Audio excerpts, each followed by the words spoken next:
commence comme ça. Tanu Rabanan. Oui. Tanu Rabanan. Aoskim Be'esped. Les sages nous enseignent. Aoskim Be'esped, ceux qui s'occupent de ce qu'on appelle le esped, c'est-à-dire l'oraison funèbre. Ceux qui disent des compliments, des bonnes choses sur le mort. On appelle ça un esped. À l'origine, en fait, un esped, c'est pas pour dire des bonnes choses sur le mort, c'est pour faire tchouva aux gens qui sont là. Alors on dit, voilà, le mort, il était comme ça, il faut essayer de lui ressembler. On est censé, un esped, c'est censé être un moteur pour réveiller les gens, voilà, tchouva. Puisque, et voilà, la mort, arrive à tout le monde, donc tant qu'on est vivant, il faut faire des choses de notre vivant.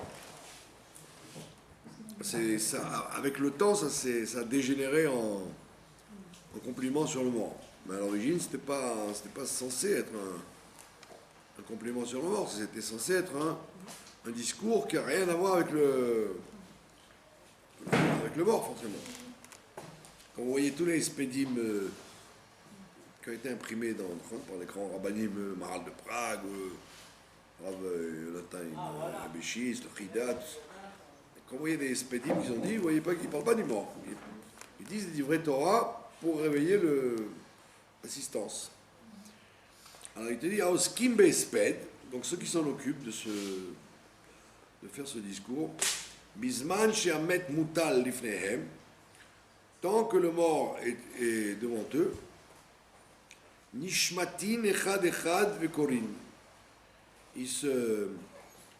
On parle des lois du matin ou du soir, du Kriyat Shema, mais c'est surtout le matin, puisque le matin, il y a 3 heures de temps pour lire. Donc il faut se dépêcher de lire le Kriyat Shema. Le soir, c'est moins problématique, puisqu'on a toute la nuit. Donc les gens, à l'époque, ils faisaient les enterrements, c'était évident qu'ils n'allaient pas traîner pour faire des enterrements, puisqu'il n'y avait pas de frigidaire pour conserver les morts. Donc dès que quelqu'un partait, il l'enterrait même au petit matin, quoi. Ils n'attendaient pas que la journée soit bien passée. En plus, comme les gens habitaient tous dans la même région, on n'attendait pas des frères et des sœurs d'Amérique ou du Brésil. Donc c'était vite fait. Donc il te dit, l'enterrement a eu lieu au petit matin. Maintenant les gens, ils voient qu'il fait jour, ils disent, il faut que je fasse Kriyat Shema. Alors qu'est-ce qu'ils font? Pour ne pas faire honte aux morts et honte à la cérémonie, alors chacun il sort de l'enterrement et il va dire Kriyat Shema un peu plus loin. Après, une fois qu'il a fini, il revient et l'autre le relaye. D'accord? Et pourquoi? Parce qu'on a déjà expliqué dans les textes d'avant qu'on n'a pas le droit de faire honte aux morts. On expliquait avec les histoires que le mort, il ressentait ce qui se passait, etc. Donc il ne faut pas lui faire honte en faisant une mitzvah devant lui. C'est-à-dire de dire, je me moque de toi. Toi, tu ne peux plus en faire, donc je me moque de toi, donc je fais des mitzvot devant toi. Donc c'est pour ça qu'il sortait pour faire le Kriyat Shema en cachette. Et namet mutal lifnehem, si le mort n'est plus devant eux, d'accord? Il a avancé. En yoshvin vekorin vehu yoshev vedomehem. En yoshvin vekorin. Les assistants, ils s'assoient et ils lisent le Kriyat Shema.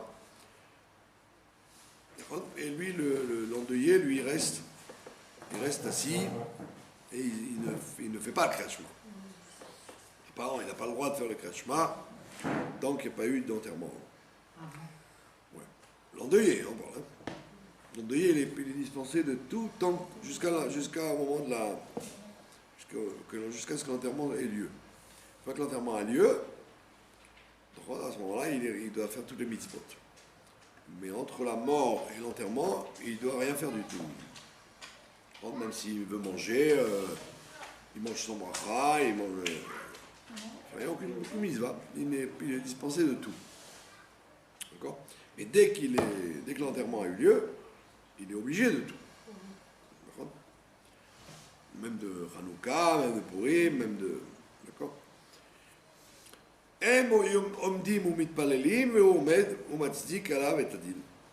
Et eux, donc, les gens qui assistent, eh ben, ils vont prier.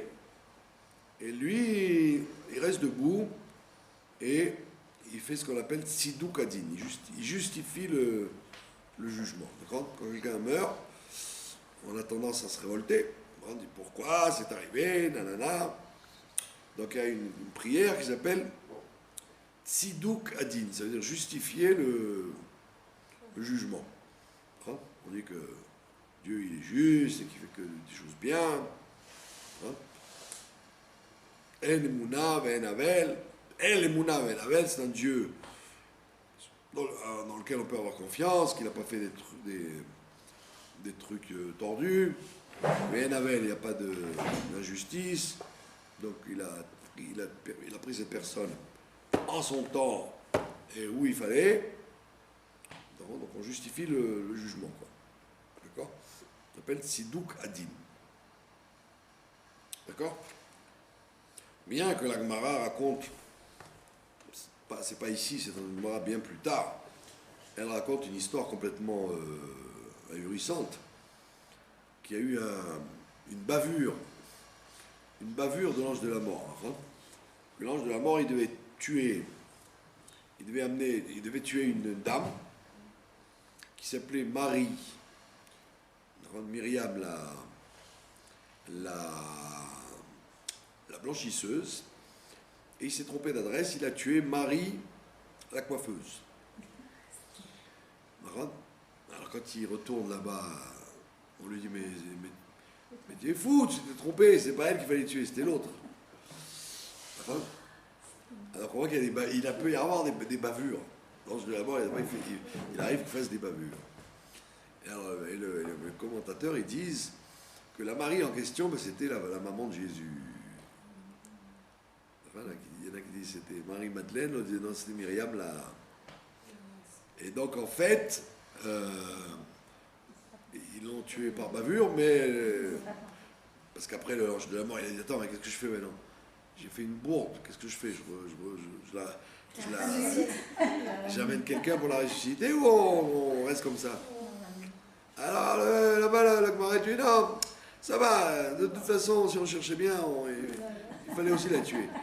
Donc on voit, c'est une histoire complètement farfelue, là, parce que on te dit, Dieu c'est un Dieu qui est fiable et tout, alors quoi, il a un envoyé qui est l'ange de la mort qui peut faire des bavures, sous prétexte qu'il s'est trompé de nom. Donc a priori cette histoire, il faut la comprendre. Comprendre que c'était pas vraiment une bavure, qu'elle méritait quand même de mourir, etc., etc. Et donc, toi, tu dois dire, El Emuna Ben Avel, que Dieu est un Dieu fiable et il n'y a pas d'injustice. Et pas commencer à dire, oui, pourquoi il était jeune, ou pourquoi il est en bonne santé, pourquoi dans la rue, et pourquoi... Commencer à poser des questions. Donc, dans les enterrements, en général, les gens, on leur apprend à accepter quoi, le dîme. Quoi. Évidemment, quand il s'agit d'une vieille personne qui est morte en bonne santé, c'est moins douloureux. C'est plus facile à comprendre le dîme que quand c'est un jeune soldat ou comme l'année dernière, les trois petits jeunes, là, ça laisse des parents qui vont être déchirés toute leur vie, etc. Là, on peut comprendre qu'on puisse poser la question comment Dieu il peut faire des choses pareilles. Mais malgré tout, comme nous sommes un peuple de la soumission, du Messirut Nefesh, donc en général, on fait le Tziduk Adin, on justifie. Et c'est ce qu'il te dit ici. Les gens, ils prient, et lui, comme il ne peut pas prier encore, donc il justifie le dîme. D'accord? Et il dit, l'endeuillé, il dit, Ribon kol olamim, maître du monde, Arbe chatati lefanecha, j'ai beaucoup fauté devant toi. Velo nifrata mimeni echad mini elef. Et en vérité, tu ne m'as pas fait payer même un millième de ce que j'ai fait. C'est-à-dire que, parce que Dieu est très clément, Dieu il ferme beaucoup les yeux. Donc en fait, s'il avait accumulé toutes mes fautes, bah, il y a longtemps que j'aurais dû mourir moi aussi, pas seulement celui que j'enterre. D'accord? Les gens, ils ont tendance à croire que, puisqu'il leur arrive rien, c'est qu'ils sont des gens bien. En réalité, non, on te dit, des fois, si on allait juste d'après la justice, la rigueur, eh ben, il n'y aurait pas grand monde sur Terre, quoi. D'accord? Et donc, il te dit, l'endeuillé, Iratson milfanecha, Hashem Elokeinu, Shetigdor Pirtsotenu, il dit que Dieu fasse que tu refermes nos brèches, les brèches qui sont ouvertes, ou Firtzot Kolamcha Bet Israël, Berachamim, et que tu soignes les brèches de ton peuple avec miséricorde. C'est ce qu'on dit d'ailleurs. Quand la personne se lève de l'âge du deuil après 7 jours, les gens lui disent ça. C'est écrit dans les livres de loi sur la mort, pour le deuil, que quand l'endeuillé se lève, on lui dit ça. À la fin des 7 jours. Voilà. Tout ça, c'était pour... Donc, on est venu à t'expliquer que le Kriyat Shema ne s'annule pas pour les gens qui assistent au enterrement, mais que lui, l'endeuillé, lui, pour l'instant, il n'a pas le droit de faire quoi que ce soit. Amar Abaye. Abaye, c'est un des Amoraïm, d'accord? Il s'appelait Abaye. Lo mibaele le nash le memarachi. Il dit, c'est pas la peine que les gens disent, que la personne dise ça. Ferme les brèches de ton peuple. Des Amar Rabbi Shimon ben Lakish, parce que Rabbi Shimon ben Lakish, c'était Reish Lakish, qui était bien avant Abaye, qui était le collègue de Rabbi Yochanan. Il a dit, Vechentana Mishme de Rabbi Yossé, on avait même enseigné bien avant Reish Lakish, au temps de la Mishnah, on avait enseigné au temps de Rabbi Yossi, Léolam, voilà, très important, Léolam, Aliftach Adam Piv la Satan.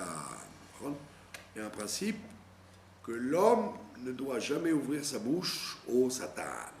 Ah ouais. Il ne doit jamais ouvrir sa bouche au diable, comme on dit. Ça veut dire que s'il ouvre sa bouche au Satan, ben, il va attirer sur lui le problème dont il parle. S'il dit,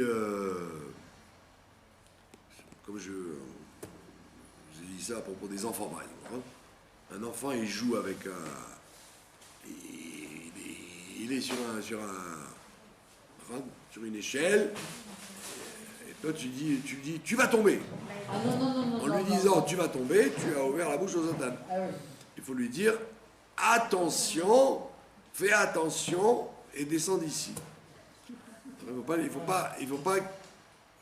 faut pas affirmer tu vas tomber. D'accord? Dans tous les cas de figure, quoi. Alors, ben, tu attends un taxi ou un bus qui ne vient pas, tu ne dois pas dire ah, ces bus ils n'arrivent jamais.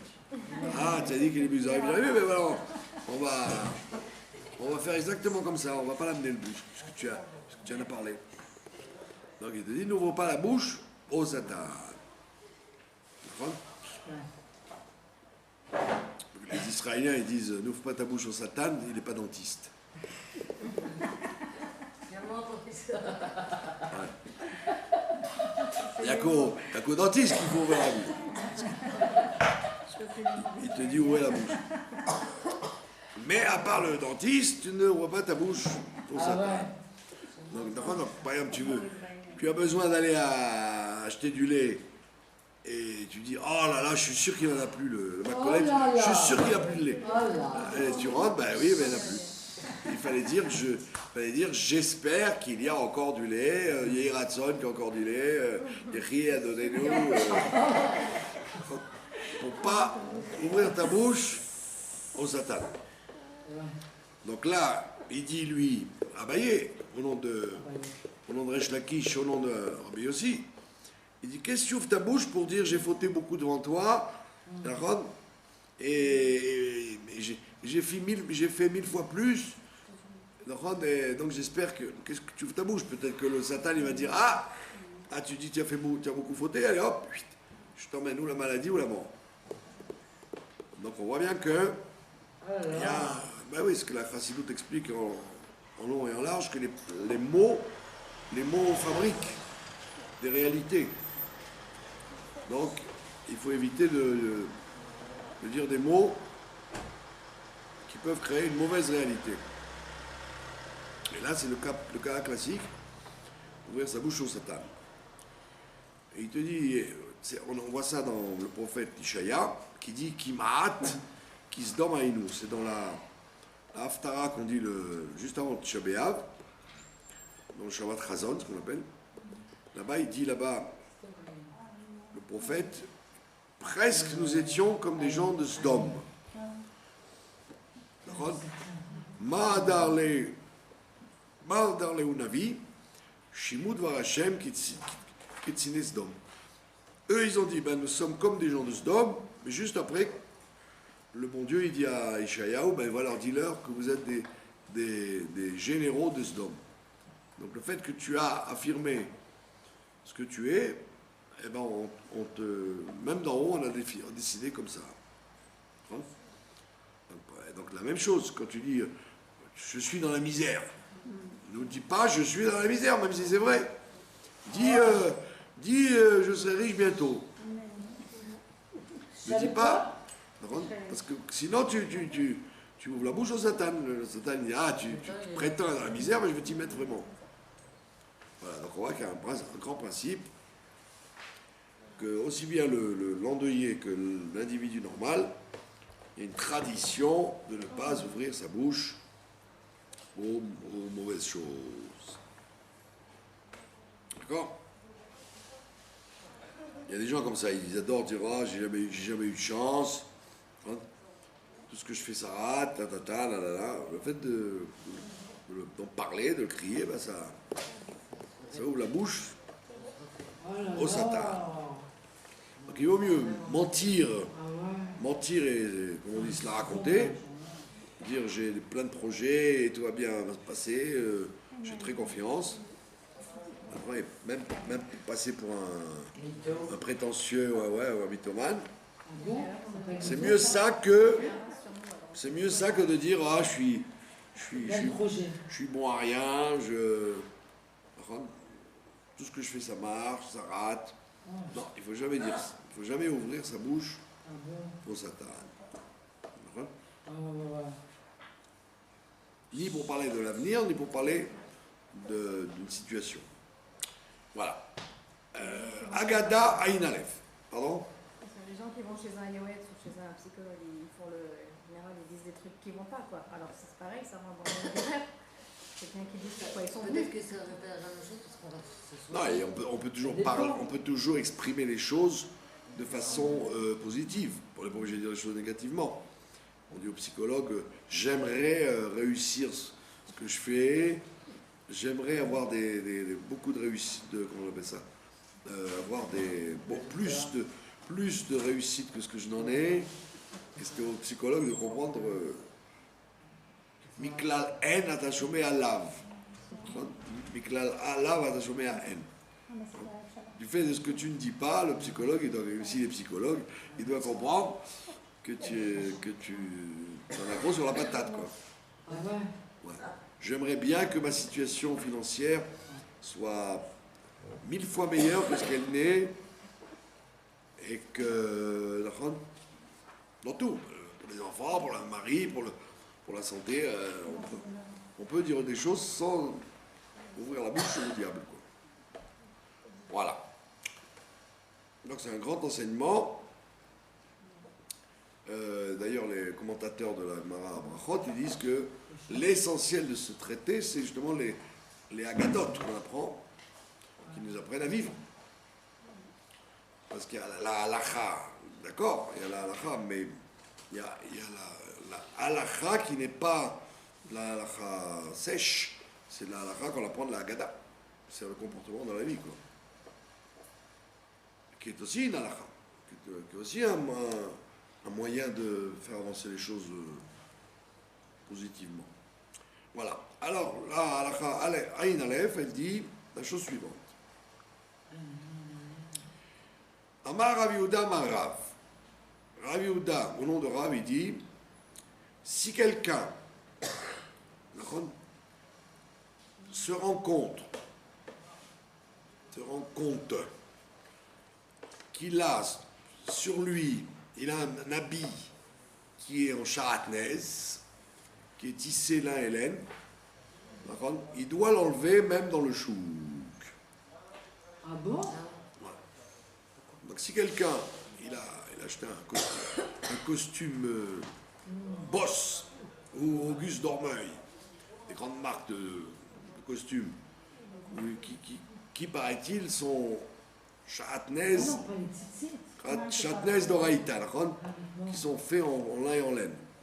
Comme c'est de la grande qualité, il peut y avoir du lin et de la laine vraiment. Si c'est tissé en lin et en laine, on parle. On ne parle pas qu'il y a des doublures ou des coutures ou des boutons cousus avec du lin sur un costume en laine. On parle que c'est tissé en même temps. Donc il peut y avoir c'est ce qu'on appelle un sharatnez deoraita. D'accord? Maïtama, il dit que c'est que cette histoire-là, que quelqu'un qui se rend compte qu'il aurait un sharatnez en pleine rue, il doit l'enlever. Il doit l'enlever, il va se promener en caleçon, quoi, ça veut dire. Si c'est un pantalon, une veste, bon, ça va, il reste en chemise ou torse nu, c'est pas trop choquant. Alors, il dit que c'est cette histoire-là tu l'obliges à enlever le sharatnez dans la rue. Il dit oui, il y a un principe dans le roi Shlomo, dans les proverbes. Au Michelet, il dit Ein chokhma ve'ein tevuna ve'ein etza leneged Hashem. Il n'y a pas à se prendre pour un sage, il n'y a pas d'intelligence, il n'y a rien, il n'y a pas de conseil à donner devant Dieu. C'est-à-dire que devant Dieu, fais pas le malin. Tu es en train de transgresser une mitzvah de la Torah, d'avoir du lin et de la laine, enlève-le tout de suite. Et là, on apprend un grand principe. Kol makom sheyesh chilul Hashem, chaque fois qu'il y a une profanation du nom de Dieu, on n'a même pas à donner du kavod, même à un rave. C'est un chilul Hashem. D'accord? C'était l'histoire de. Vous avez peut-être connu à l'époque, en 88, il y avait 88 ou 91. 91. Il y avait une grosse hésitation si c'était Shamir qui allait passer ou Shimon Peres qui allait passer. Voilà, Shamir, il passait pour être un défenseur de la terre d'Israël, et Shimon Peres, il était prêt à négocier même Jérusalem. Donc, pardon? Ouais. Et donc, et à ce moment-là, donc c'était 3 ans après, ouais, c'est 3 ans après 88, où le rabbi avait fait voter Guimel, le parti d'Agudat Israël. Et donc il y avait 2 députés, grâce à l'intervention du rabbi, ils avaient gagné 2 députés en plus. Il y avait beaucoup de gens qui avaient voté pour ça, donc il y avait 2 députés en plus.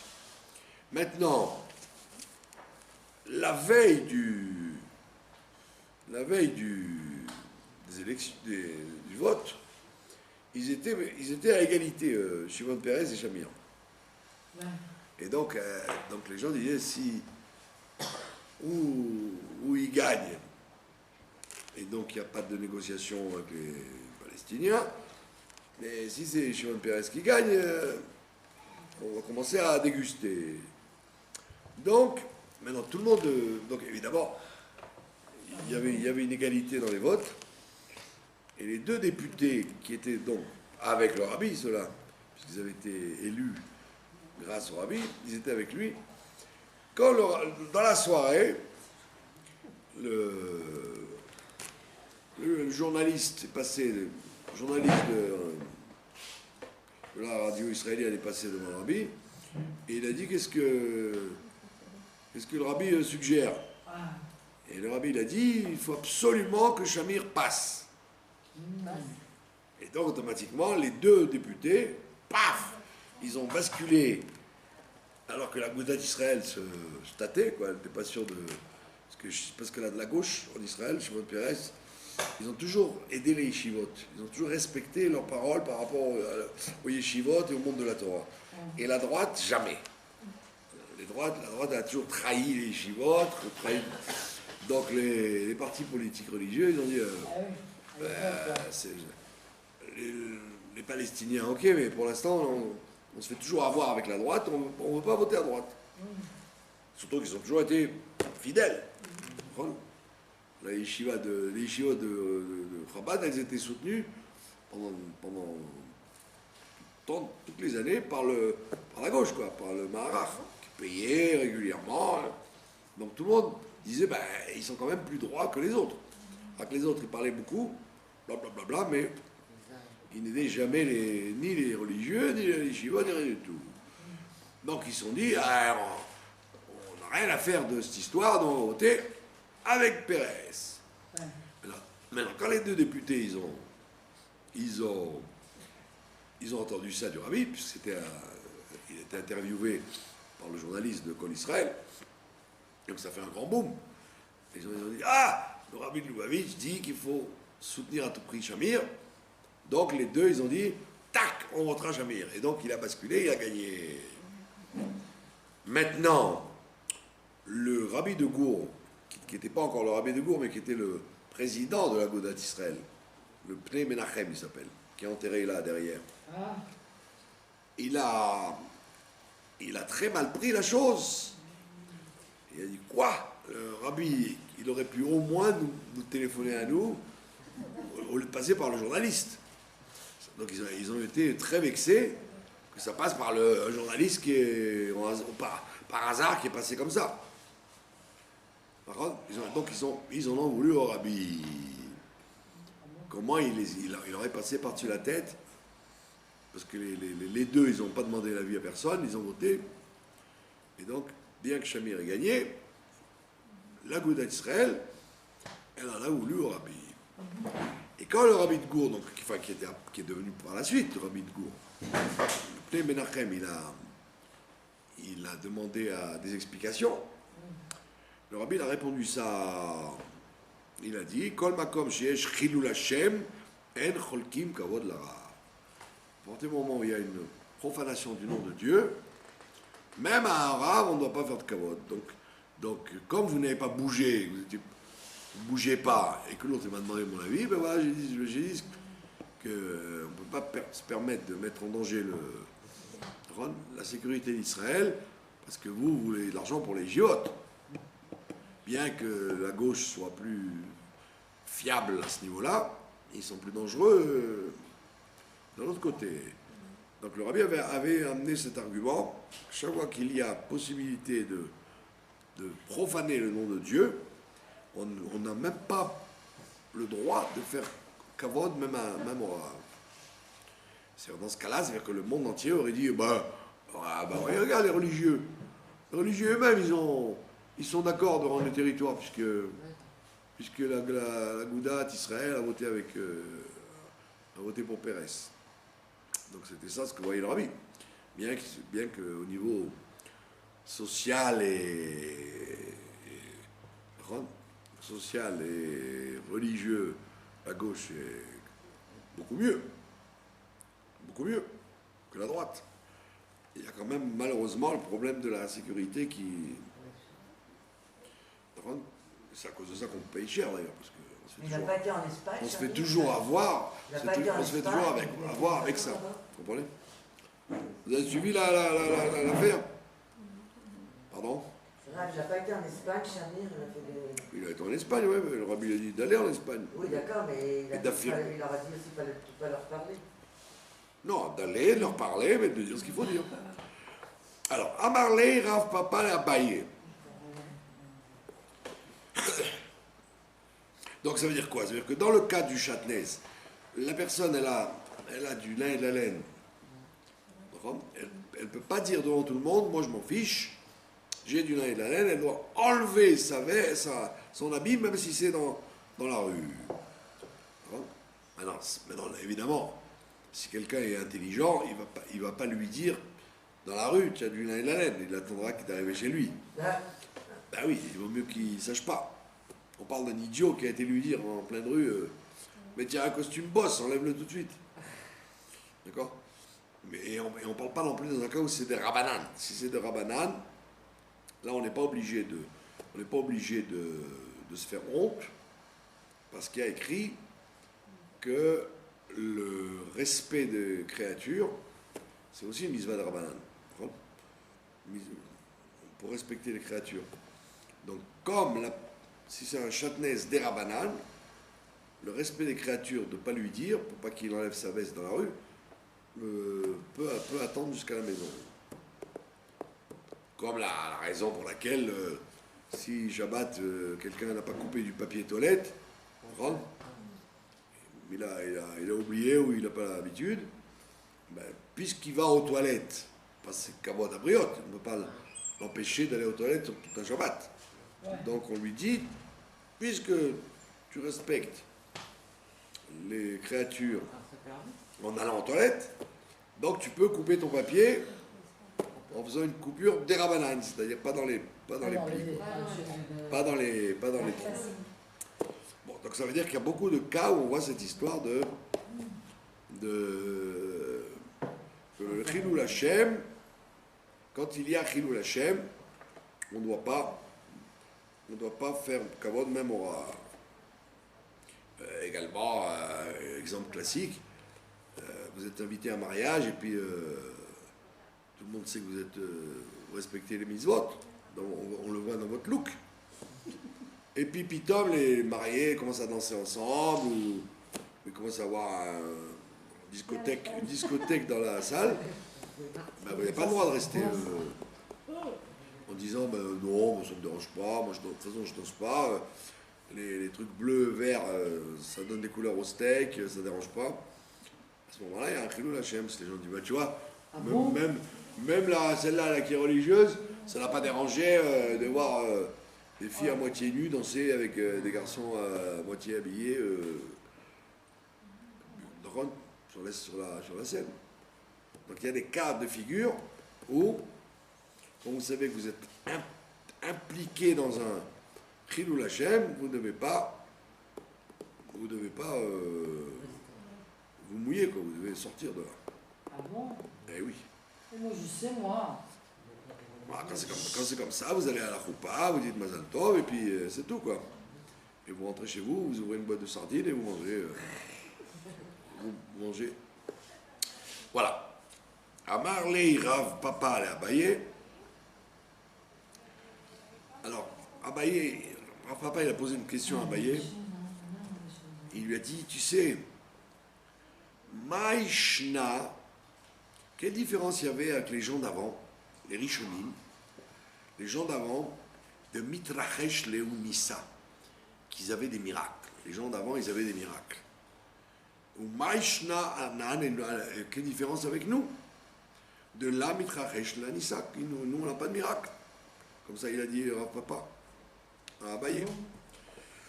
Alors il a dit Mi Mishum Tanouye, si tu veux me dire que peut-être qu'ils étaient plus forts dans la Torah que nous, si tu penses que c'est la raison, c'est parce qu'ils étaient plus forts dans la Torah. Bishnei de Rav Yehuda Kule Tanouye Beniziki Nava. Il te dit que au temps de Rav Yehuda, donc c'est déjà à une époque où il n'y avait plus de miracles, ils étaient très très forts dans les lois les dommages. Les Nézikin, qui sont des lois très compliquées, ils étaient très très forts Et donc, ils auraient dû avoir des miracles si c'est la Torah qui détermine. D'accord? Non, excusez-moi. Eux, ils connaissaient que cette partie-là de la Torah qu'on appelle les dommages. Va'ana et nous, Anan ka matnitin shita sidre. Nous, on connaît les six ensembles de la Mishnah. Donc, on connaît beaucoup plus. On connaît beaucoup plus de choses que eux. Donc, justement, eux, ils ont eu des miracles et nous, on n'en a pas.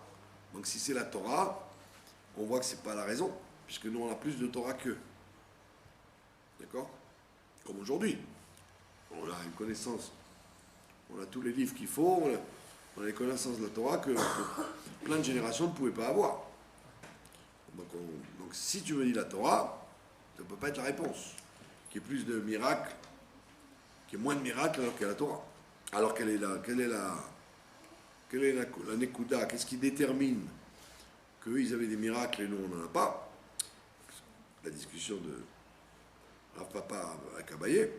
V'chiyava mate Rav Yehuda beuktzin, האישה שכובשת ירק בגדרה, אמרי לה, זיתים שכבשן בתרפיין, טהורין, אמר הוויות דרב שמואל, כך חזינה אחר מענן, כמה תיתין, מאוקצין תריסה מטיפתה. Il te dit, bon, il y a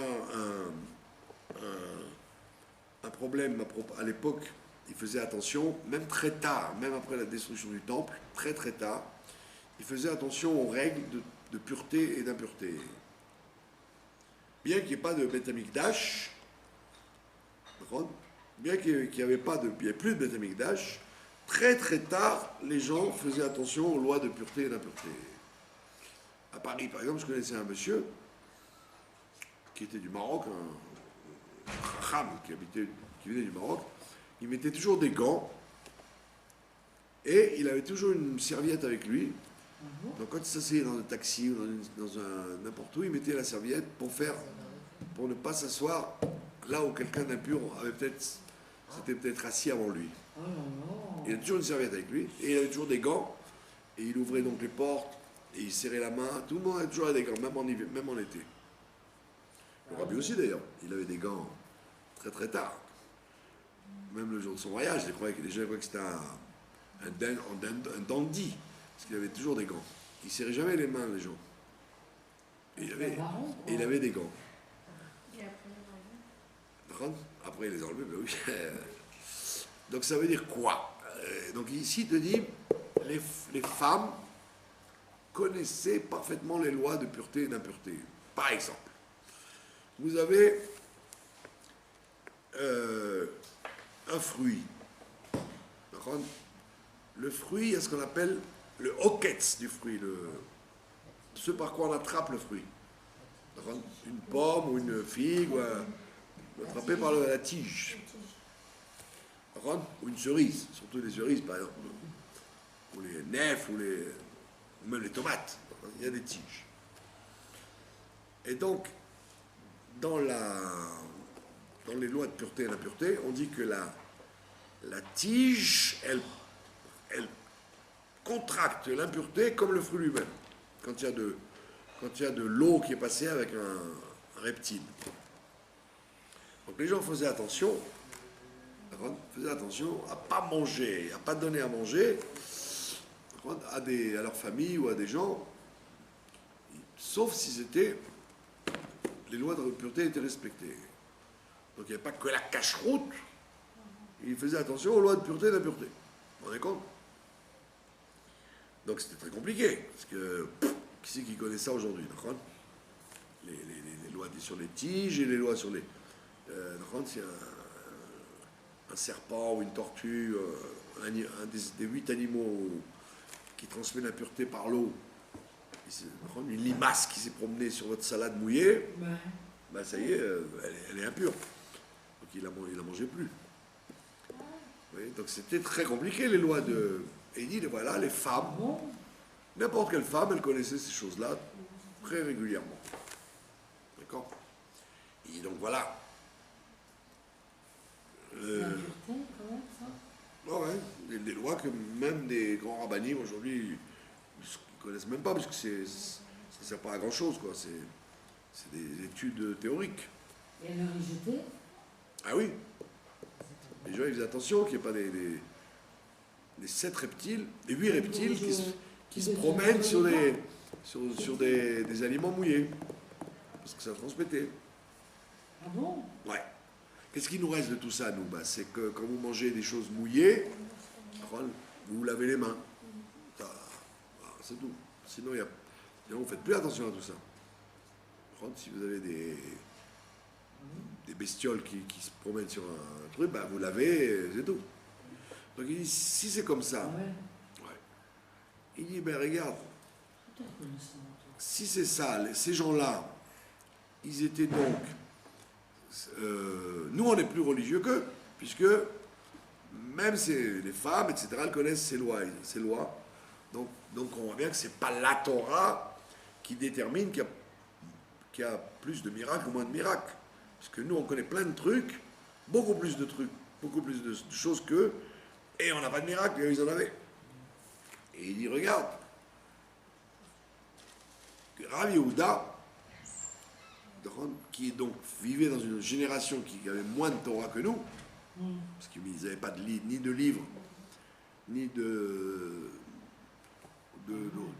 connaissances comme nous, et bien regarde ce qu'il faisait. Qui Shalif Frad Masana, quand il enlevait sa chaussure, par contre, quand il y avait par exemple, il manquait de la pluie. Il manquait de la pluie, alors il disait, tiens, on va enlever nos chaussures, on va faire le jeûne. On va prier, on va faire des slichot. Lui, à peine il enlevait sa chaussure, la pluie tombait. Donc il n'avait ni besoin ni de prier, ni de rassembler le minyan. Ah bon? Dès qu'il enlevait sa chaussure, la pluie commençait à tomber. On a dit, tu vois bien, qu'ils avaient des miracles qu'on n'a pas. Nous, pour qu'il pleuve, il faut prier, il faut faire plein d'opérations, faire des jeûnes, faire des filotes, faire des rassemblements, des réunions de tchouva, et après la pluie elle vient. Mais eux, on dit on a besoin de pluie, il y a la sécheresse, il enlevait sa chaussure, la pluie commençait à tomber. Vanan, alors que nous, on a beau faire des jeûnes et prendre le deuil, etc., pour que la pluie tombe, let mashgar ban, Dieu il nous regarde même pas. Alors il a dit, alors pourquoi?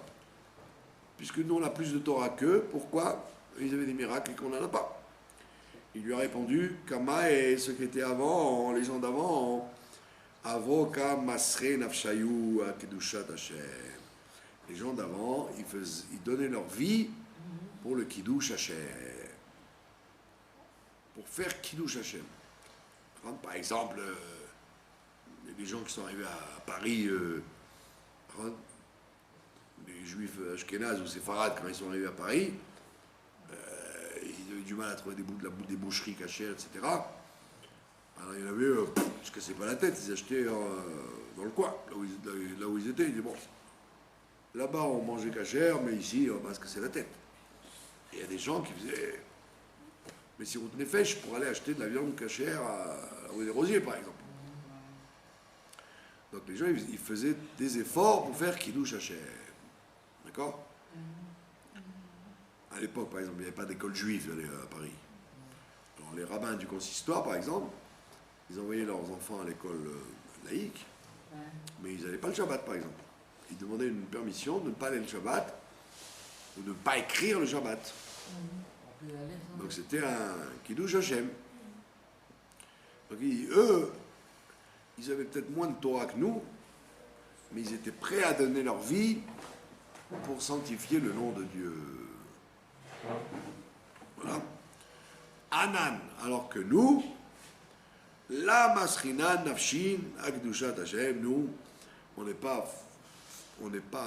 capable de donner notre vie pour sanctifier le nom de Dieu. Vous avez compris? Donc il dit voilà, c'est ça la différence qu'il y avait entre eux et nous. Pourquoi eux ils avaient des miracles et nous on n'en a pas. Bon, évidemment, après les générations ont changé, Mais c'est un klal qui reste quand même pour nous, que même si tu as plus de Torah que quelqu'un d'autre, on va te vérifier dans ta capacité de faire Kiddush Hashem ou pas. Quoi. Les gens disent, tiens, voilà, comme ça il faut être. D'accord? Qui a des Ravada Barava, comme on voit l'histoire de Ravada Barava, Chazia et Aïe Koutit. Regardez cette histoire, elle est encore très surprenante. Il y avait un monsieur, donc le Ravada, il a vu dans la rue une Goya, une dame comme ça, Goya, Davat Levishat Karbalta Beshuka. Elle était habillée en rouge dans la rue. Il y a écrit qu'on n'a pas le droit de s'habiller en rouge. On peut s'habiller en bordeaux ou en couleur ressemblante, mais pas le rouge criard. Le rouge criard la couleur rouge, elle est interdite dans le Shulchan Aruch, aussi bien les hommes que les femmes. Donc lui, il a vu une dame qui était habillée en rouge dans le chouk. Et bien, qu'est-ce qu'il a fait? Il pensait que c'était une juive. C'était comme on était à Bavel. Donc il y avait des juifs et des goïms dans les rues. Et c'était une dame qui n'était pas juive. Mais n'oubliez pas qu'à l'époque, même les goyotes, elles marchaient avec des manches longues et des choses, des gros chefs.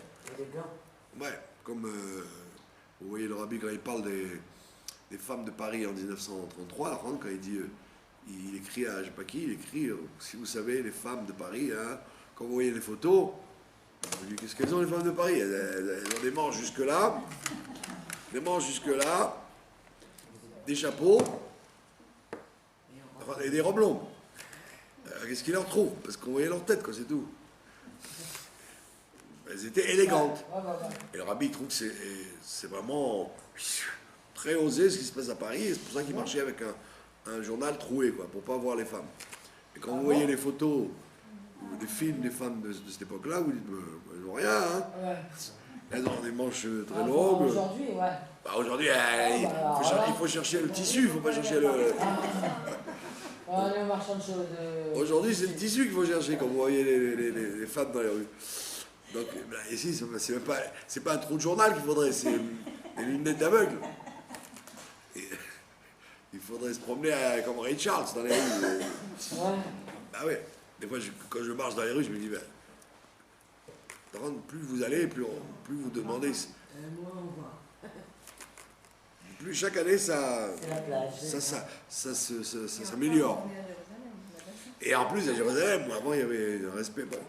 Donc, le monsieur, il voit cette Goya, il a cru que c'était une juive qui était habillée en rouge.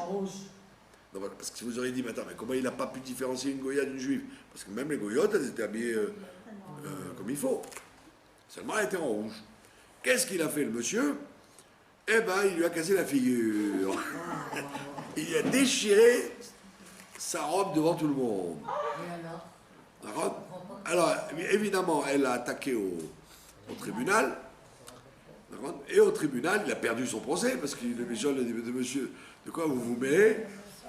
Non seulement elle n'est pas juive, mais en plus, même si elle avait été juive, qui vous a demandé d'aller lui faire sa fête? D'accord?